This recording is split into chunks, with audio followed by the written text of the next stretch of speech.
మీ business ను develop చేసుకోవాలి అనుకుంటున్నారా? మీ పరపతిని పెంచుకోవాలి అనుకుంటున్నారా? అయితే ఓకే టీవీ ద్వారా L band, aston band ad, scrolling ad, ad with voice overs, logo bug, video ads ద్వారా మీ యాడ్స్ ను పబ్లిష్ చేసుకోండి. సంప్రదించవలసిన ఫోన్ నెంబర్ 8520917933. ఏమాజీపూర్ అనే గ్రామంలో ఉన్నా. అయితే ఇక్కడ ఏమాజీపూర్ అనే గ్రామంలో తెలంగాణ ప్రజలందరినీ కూడా ఏమార్చి ఇక్కడ ఒక పెద్ద పూల తోట పేర్చిండ్రు అన్నట్టు. 100 ఎకరాల్లో పూల తోట. మీకు అవన్నీ కూడా అక్కడ కనబడుతుంది కదా, మంచి రంగురంగుల పూలు. అక్కడ మీకు అంతా చూసినట్టయితే అక్కడ ల్యాండ్స్ అంతా. సో ఇది ఎవరిదో కాదు, మన ఐఏఎస్ రజత్ కుమార్ ల్యాండ్స్లో మనం ఉన్నాం. ఐ మీన్ ఆ బౌండరీస్లో మనం ఉన్నాం అన్నమాట. సో సరదాగా మరి ఈ పూలన్నీ కూడా తెలంగాణ ప్రజల చెవులో ఉన్న పూలన్నీ ఇక్కడే ఉన్నాయి అని మీకు చూపిద్దామని ఇదిగో మన మధుసూదన్ రెడ్డి గారిని సార్ ప్రోత్సాహంతో ఇక్కడ దాకా రావడం జరిగింది. సార్ నమస్తే. సార్ మేడం, మీరు నన్ను ఫలక్నామా ప్యాలెస్ లో కలుద్దామన్నారు, ఇక్కడికి తీసుకొచ్చారు. యాక్చువల్గా ఫలక్నామా ప్యాలెస్ అంటే మనం ఎంతో కొంత టికెట్ ఇచ్చో వెళ్ళి వస్తాం, కానీ మరి 12,000 లంచ్ చేయాలంటే మన వల్ల కాదు సార్. 18,000 ప్లేట్ లంచ్ కాదు. మీరు ఫలక్నామా ప్యాలెస్ లో లంచ్ చేపిస్తాము అంటే సరే, నేను ఫలక్నామా ప్యాలెస్ చూసిన ఒక అనుభవం వస్తుందనే ఉద్దేశంతో నేను వచ్చాను. కరెక్ట్. మీరు పోతుంటే ఇంకా ఇక్కడేమన్నా ఫలక్నామా ప్యాలెస్ కట్టిండ్రేమో అని చూస్తే ఈ అడవిలోకి తీసుకొచ్చారు. మరి ఇందులో ఏంటి నా పరిస్థితి? ఏం కాదు సార్. ఫలక్నామా ప్యాలెస్ అంటే మన తెలంగాణ ప్రజలందరికి అందుబాటులో ఉంటది. ఉన్నోళ్ళంతా పోయి రావచ్చు, చూసి కూడా రావచ్చు. కానీ ఇది ఎవరు చూడలేరు కదా, ఇది ఎవరు చూడలేరు. ఎందుకంటే దాగుడు మూతల దండాకోర అంతా కూడా ఇక్కడనే ఉన్నది కాబట్టి. సో అందుకని ఇది తెలంగాణ ప్రేక్షకులకు అసలు కావాల్సినటువంటిది అనమాట. సో అందుకనే ఇక్కడికి నేను మిమ్మల్ని తీసుకురావడం జరిగింది. అదే ఇప్పుడు అక్కడ గుల్లలాగా ఏదో కట్టారు కదా మేడం, ఏంటది? అదే కదా, వైట్ కలర్. వైట్ కలర్ లోపల అన్ని పూల తోట అనుకుంటా సార్ అంతా. అంటే పూల తోట మామూలుగా వేయొచ్చు కదా, అట్లా ఎందుకు వేసారమ్మా? మీరే చెప్పాలి అట్లా ఎందుకు వేసారని. అంటే అది చెప్తారని నేను మిమ్మల్ని తీసుకొచ్చాను నేను. అంటే ఇప్పుడు ఈ మధ్య పాలీ హౌస్ అని ఏదో వచ్చింది. పాలీ హౌస్, పాలీ హౌస్ అనేటటువంటిది ఒకటి వచ్చింది. ఆ పాలీ హౌస్ అనేది ఏంటంటే మనకు ఈ సూర్యరశ్మి ఎక్కువ పడితే కొన్ని పంటలు పండాయి. అట్లే మనము అందమైనటువంటి మామూలుగా పెళ్లి పందిరులు అల్లడానికి ఇటువంటి పూలు, తర్వాత మొక్కలు ఇవన్నీ పెట్టడానికి కావలసినటువంటి టెంపరేచర్ ను మాత్రమే. ఇప్పుడు మనం ఫ్రిడ్జ్ లో కూరగాయలు పెట్టుకుంటున్నాం కదమ్మా, అట్లా ఫ్రిడ్జ్ లో ఎట్లయితే కూరగాయలు పెట్టుకుంటున్నామో ఇప్పుడు ఫ్రిడ్జ్ లో పంటలు పండించడం అనేటటువంటి కాన్సెప్ట్ అన్నమాట ఇది. ఫ్రిడ్జ్ లో మనం పంటలు పండించడం అనేటటువంటి కాన్సెప్ట్ అన్నమాట. అయితే ఇప్పుడు మరి మీరు చెప్తున్న దాని ప్రకారంగా నన్ను ఫలక్నామా ప్యాలెస్ కు తీసుకోపోకుండా, నేను రాత్రి నుంచి డిన్నర్ చేయకుండా, మార్నింగ్ బ్రేక్ఫాస్ట్ చేయకుండా నేను ఫలక్నామా ప్యాలెస్ లో లంచ్ చేయడానికి పోతున్నా అని చెబితే మీరు నన్ను ఇక్కడికి తీసుకొచ్చిండ్రంటే నాకు ఒకటి గుర్తొస్తుంది ఈ సందర్భంగా. ఏంటి సార్? ఎవరో ఒక ఐఏఎస్ అధికారి ఏదో కూతురో కొడుకో పెళ్లి అయితే 15,000 రూపాయలకు ప్లేట్ అని, 18,000 రూపాయలకు ప్లేటు. సో ఆ ప్లేట్ ప్రకారంగా ఆయన ఏదో భోజనాలు పెట్టిండని, ఆ భోజనాలు కాళేశ్వరం నుంచి పారే నీళ్ళల్లో కొట్టుకొచ్చిన పైసలు తీసుకొచ్చి కట్టారని. సో ఆ విషయంలో పెద్ద సార్ కూడా అరే పోన్లే పాపము ఏదో కోరిక తీర్చుదాం అనేటటువంటి పద్ధతులు ఆయనను కూడా ఏమనలేదని పెద్ద సెన్సేషన్ అయిపోయింది. కేంద్ర ప్రభుత్వం కూడా ఏదో ఎంక్వైరీ అంటే అంత ఏం లేదు, ఒడ్ల గింజలో బియ్యం గింజ అంత అని చెప్పింది. ఇప్పుడు ఇవన్నీ ఇదేనమ్మా నువ్వు తీసుకొచ్చింది? ఎందుకమ్మా ప్రెస్ వాళ్ళు మమ్మల్ని మోసం చేస్తారు? కాదమ్మా, ఫలక్నామా ప్యాలెస్ కు తీసుకొస్తా, భోజనం చేపిస్తా అని చెప్పి తీసుకొచ్చి ఇక ఈ పూలు తోటలు ఇవన్నీ డైరెక్ట్ గా ఇక్కడ రజత్ కుమార్ ఐఏఎస్ 100 ఎకరాల భూమి ఉన్నది సార్, ఇక్కడ రండి అంటే మీరు వస్తారా సార్? అందుకే ఫలక్నామా ప్యాలెస్ అని చెప్పి ఇక్కడ పట్టుకొచ్చినాం. ఇప్పుడు ఈ రజత్ కుమార్ అనేట ఆయన ఎవరమ్మా? ఐఏఎస్ కదా సార్, ఆల్ ఇండియా సర్వీసెస్. అంతే, ఇట్లా పొడుగు ఉంటాడు ఆయనేనా? ఆయనే ఫలక్నామా ప్యాలెస్. ప్లేట్ కి 18,000 మెగా కృష్ణారెడ్డి వాళ్ళ కూతురు పెళ్లి దగ్గరుండి చేసిండు, స్పాన్సర్ చేసి అని కూడా ఉంది అప్పట్లో బాగా. అరే మరి మన తొలి ముఖ్యమంత్రికి క్లోజ్ కదమ్మా? చాలా క్లోజ్ సార్, అందుకే మరి ఫాలో అవుతుండు కదా. తొలి ముఖ్యమంత్రి అంటే తెలుసా? తెలుసు. మాజీ ముఖ్యమంత్రి కాదు, ఆ! తొలి ముఖ్యమంత్రి. తొలి ముఖ్యమంత్రి ఎవరు? అరే మాజీ ఎందుకమ్మా? ముఖ్యమంత్రి, తొలి ముఖ్యమంత్రి ఒకటి కాదా సార్? ఏమో తొలి ముఖ్యమంత్రి అంటారున్నారు కదా, మాజీ ముఖ్యమంత్రి అంటే ఒప్పుకుంటలేరు. ఒప్పుకుంటలేరు. అచ్చా చెప్పులు మీరు చూపిస్తున్నారు. ఆ రూట్‌లో వచ్చిండ్రా?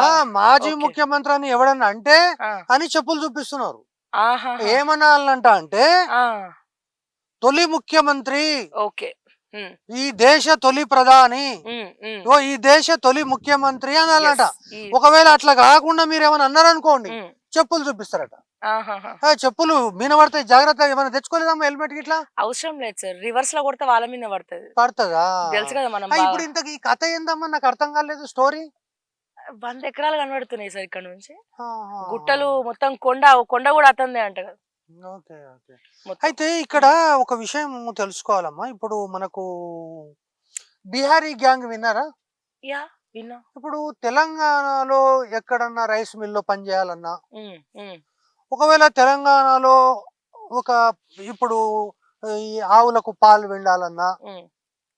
హ్మ్. తర్వాత ఒక 10 మంది 10 బర్రెలను తెచ్చి వాటిని సాకాలన్నా, హ్మ్.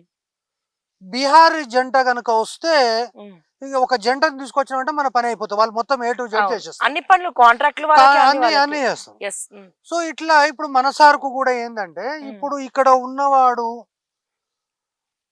మన్ను తిన్న పాముల్లాగా ఉన్నారమ్మ తెలంగాణలో ఐఏఎస్లు. అవును. నా ఐపీఎస్లు అట్లే ఉన్నారు, నా ఐఏఎస్లు అట్లే అట్లనే ఉన్నారు. ఉన్నారు. హ్మ్. అంటే ఎవరినైనా చూస్తే ఒక్కడన్నా భయపడతారంటే ఎవడు భయపడేపడు. తర్వాత రాత్రింబవళ్ళు కష్టపడి పని చేస్తారంటే చేయరు. వాడు తినడు, ఇంకొన్ని తినియడు. అవును. ఇక ఇప్పుడు ఈ శైలజ రామయ్యరు, హ్మ్. ఇక బుర్రా వెంకటేశము, హ్మ్. ఈ ఇప్పుడు ఇంకా ఎవరో ఉన్నారమ్మా, ఇద్దరు ముగ్గురు. వీళ్ళతోటి ఏమైతుందమ్మా, ఏం కాదు. కాబట్టి సారు ఏం చేసిండంటే, హ్మ్. ఒక సోమేష్, యెస్.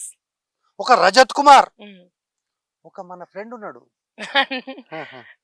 పిట్టల దొర. నవీన్ మిట్టల్ మిట్టల్. వర్స్, yes. Alias Pittal. Yes. Yes. ఆ ఆ! నవీన్ మిట్టల్ అలియాస్ పిట్టల్, హ్మ్. హ్మ్. ఆ పిట్టల్ లాంటి చురుకైనటువంటి వ్యక్తులను హ్మ్.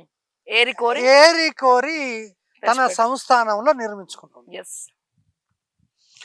సో ఇప్పుడు ఈ రజత్ కుమార్ అనేటటువంటి వ్యక్తి గనక మనము చూస్తే, హ్మ్. ఆయన చరిత్ర, ఆయన యొక్క సంస్కృతి, ఇవన్నీ కూడా మనము చదవాలంటే చాలా టైం పడుతుంది. హ్మ్.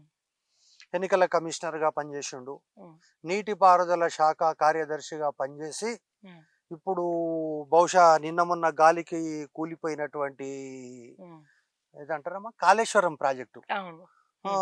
ఆ గాలికి కూలిపోయేటట్టుగా కట్టి, హ్మ్. అంటే ప్రపంచములో ఇంతవరకు ఏదైనా హ్మ్. గాలికి కూలిపోయేటివి గుడిసెలు, హ్మ్. కానీ ప్రాజెక్టులు ఎట్లా కూలిపోతాయి గాలికి అనేటటువంటి ఎగ్జాంపుల్‌గా మన దానికి తెలంగాణలో చూపియొచ్చు. ఎగ్జాంపుల్గా యెస్. తెలంగాణలో ఈ హ్మ్. రజత్ కుమార్ అనేటటువంటి వ్యక్తి హ్మ్. నీటిపారుదల శాఖ కార్యదర్శిగా ఉండి హ్మ్. ఇగో ఈ తెలంగాణను హ్మ్. తీర్చిదిద్ది. హ్మ్. అయితే ఇప్పుడు మీరు మెల్లమెల్లగా ఆయన గురించి చెప్తుంటే నాకు కొన్ని కొన్ని విషయాలు గుర్తొస్తున్నాయి. హ్మ్. ఈ రజత్ కుమార్ అనేటటువంటి వ్యక్తి తెలంగాణ రాష్ట్రం కంటే ముందే, హ్మ్. మనమంతా తెలంగాణ జై తెలంగాణ లొల్లిలో ఉన్నప్పుడే హ్మ్. మెల్లగా మరి ఆయనకు దేవుడు కళ్ళలోకి వచ్చి, హ్మ్. నువ్వు ఎంతసేపు ఈ ఐఏఎస్ ఐపీఎస్ ఈ యొక్క రోజు ఈ యొక్క టెన్షన్స్ ఇవన్నీ కరెక్ట్ కాదు, హ్మ్. నువ్వు పొద్దుగల లేచి బయలుదేరు, నిన్ను ఒక ప్రధాని తీసుకుపోతా అని చెప్పేసి ఆ గుట్ట మీదకి తీసుకొచ్చిందట. ఆహా! ఆ! సో ఆ దేవుడు ఆ గుట్ట మీదకి తీసుకురాగానే ఆ గుట్ట మీద వచ్చినటువంటి ఆయన హ్మ్. ఆ, ఏదో పూజలు పునస్కారాలు అవన్నీ చేసి, హ్మ్. ఇగో ఇక్కడ నీ సామ్రాజ్యాన్ని విస్తరించుకో అని చెప్పారు. హ్మ్. హ్మ్. చెప్తే ఆయన నిజమే అనుకొని దాదాపు మెల్లగా ఒక 17 ఎకరాలు, హ్మ్. ఇంకో 10 ఎకరాలు, ఈ విధంగా రకరకాలుగా, హ్మ్. ఎందుకంటే లిస్ట్ అంతా మీ దగ్గర ఉంది కదా. అవును. అవును. సో ఆ విధంగా చేసి మెల్లగా దీన్ని ఒక 100 ఎకరాల భూమిని సంస్థానం. చేసిండ్రు యెస్. అనేటటువంటిది ఇప్పుడు గ్రామంలో ఉన్నోళ్ళు చెప్తున్నారు. చెప్తున్నారు. ఇక నేను మామూలుగా ఇంటర్నెట్లో గెలికితే నాకు కనిపించింది ఏంటంటే 60 వరకు దొరుకుతున్నది, హ్మ్. 50 నుంచి 60 వరకు దొరుకుతున్నది. హ్మ్. అంటే బహుశా నేనేమనుకుంటున్నా అంటే ఇవన్నీ పట్నం తుమ్మ చెట్లు తర్వాత ఇవన్నీ కొట్టేసి కొట్టేసి మొత్తానికైతే హ్మ్. సారు మెల్లగా ప్లేస్ చేసి డెవలప్ చేసిండు 100. హ్మ్. అంటే ఇక్కడ మళ్ళొకసారి మనం గనక ఆలోచించుకుంటే ఉమ్. ఫామ్ హౌస్ అనేటటువంటి పేరు బాగా ఫేమస్ తెలంగాణ. చాలా ఫేమస్ అసలు. అయితే అక్కడ ఒక ఫామ్ హౌస్ ఉన్నప్పుడు, ఉమ్. రాజుకు ఫామ్ హౌస్ ఉన్నప్పుడు మంత్రికి ఎందుకు ఫామ్ హౌస్ ఉండకూడదు ఉండకూడదు. Yes. గతంలో మనం మాట్లాడుకున్నది. మాట్లాడుకున్నది. ఉమ్. సో రజత్ కుమార్ అనేటటువంటి వ్యక్తికి ఈ ఫామ్ హౌస్ ఆ, అనేటటువంటిది ఉంది. ఆ. ఈ ఫామ్ హౌస్ ను దృష్టిలో పెట్టుకొని ఇవన్నీ ఉమ్. ఈ ఫామ్ హౌస్ విషయాలు ఆ ఫామ్ హౌస్ కు తెలిసినాయి. ఉమ్. తెలిసిన తర్వాత మరి ఏంది, ఏం పూలు వేసినావు, ఏం కథ, ఈ పూల తోటలు ఇవన్నీ ఆడికి పోయిన తర్వాత ఉమ్. నేను ఇంకా కాకరకాయలు బీరకాయలు కన్నే ఉన్నా, ఉమ్. నువ్వేమో అప్పుడే పూలు, అది కూడా ఇక్కడ నుంచి బెంగళూరుకి ఎక్స్పోర్ట్ అవుతాయట. బెంగళూరుకి. బెంగళూరుకి ఆహా, రోడ్డు మనకి ఆ దగ్గరనే. business కూడా ఉందన్నమాట. ఉంది ఆ, ఉంది ఉంది. ఓకే. రోజు ఇప్పుడు బెంగళూరు మార్కెట్ లోనే ఉన్నాడు సారు. ఓకే. ఆ, రిటైర్ అయినాక బెంగళూరు మార్కెట్ లోనే ఉంటుంది. అచ్చా అచ్చా. చేసి ఈయనను ఉమ్. మన చేపల్లో కొర్రమేట చేపను పట్టుకొని రాక్తారు కింద. అవును. అంటే మీకు తెలియదు, ఎందుకంటే మీరు ఎప్పుడు చేపలు చూడలేదు కాబట్టి. అవును. మామూలుగా కొర్రమట్ట చేపను పట్టుకొని కింద ఇసుక వేసి లేదా ఉప్పు వేసి ఉమ్. బండకు పెట్టి రాక్తారు. ఉమ్. అట్లా రాకినటువంటి ఐఏఎస్ అధికారుల్లో ఆ నలుగుట్లో వీడొకడు, రజత్ కుమార్. ఎస్. ఈ రజత్ కుమార్ అనేటోడు. మరి ఇప్పుడు ఇంత పెద్ద ఎత్తున తోటలు వేసినాక 100 ఎకరాలు మరి పెద్ద సార్ కంటే మించిపోయినాక మరి ఈయన ఏదన్నా పన్ను కట్టాలి కదా. అవును.